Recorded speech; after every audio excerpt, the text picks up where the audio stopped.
אוקיי, אבל עדיין נמצאת האפס שהשקעת בכסף. השקעתי כסף גם אם באמת הייתי מאמין לך שקנית את זה רק בשביל האח הגדול, שזה תוכנית שאני מעריץ, עדיין נמצאת האפס. מתכנן את התוכניות מלמעלה, הם צוחקים, משנים לי את הכל פה בפנים.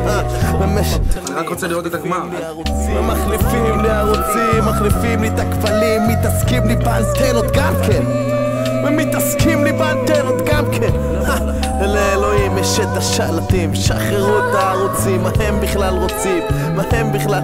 תמיד מזפזפים הם שם למעלה, תמיד מזפזפים הם שם למעלה.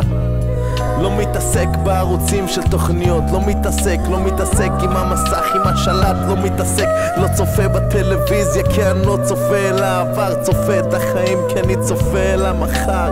אינטרנט, כבלים, סיסמאות ומטרידים, חושבים שהם חוברים אבל באמת מנותקים כל החיבורים. הם קוראים לזה הווי-פיי, אני קורא לזה הווי-פיי. לא, זה לא בשבילי, לא משחק את האלוהים עם השלט על הספה, אני משחק את האלוהים כשאני אומר לך מה כדאי לך. כאילו שיכול לדעת.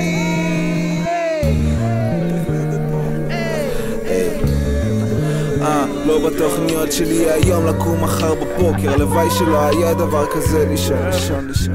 הם לא קוראים לי בשמות אז אני מבקש מהם, השם שלי לא בטוב אם זה לא מה שאני מרגיש. אני מתכנן להתעסק בזה תמיד, אני מנסה להתעשת וגם מנסה להתחמק, אז מתחבא לי בפינה תחנונים לאבא בשמיים שייתן איזה עצה, ושיש מה לעשות מפנה את הגב כמו כפוי טובה. הר של תכנונים מתרסק לי בפנים אחרי שהבנתי שמה שאני מצפה לא הגיוני, אבל איך אני שואל אם זה היה בהתחלה כמו שצריך. אז אני מדריך עליו מצחיק, איך הם יודעים עליי מה שאני לא יודע על עצמי, ואני יודע מה שהם לא יודעים עליי. אני מסתבך יותר מדי, אז בוא נעצור, יודע לטפל מצור שאני יורה מילים כמו נשק M16, מבסוט לא על זנקס, יד רובה יד עם ורד, הבאנו שולם עליכם. רציתי קצת שכל אז חיזקתי את הסכר, מוזיקה היא בחסד זה לא בא בגבורות, תוכניות מתבטלות כמו פגע וברח, איך זה בא והולך ונסגר ונפתח, התקלקל לי משהו במוח אז הולך למוסך. מי המוסכניק שלך?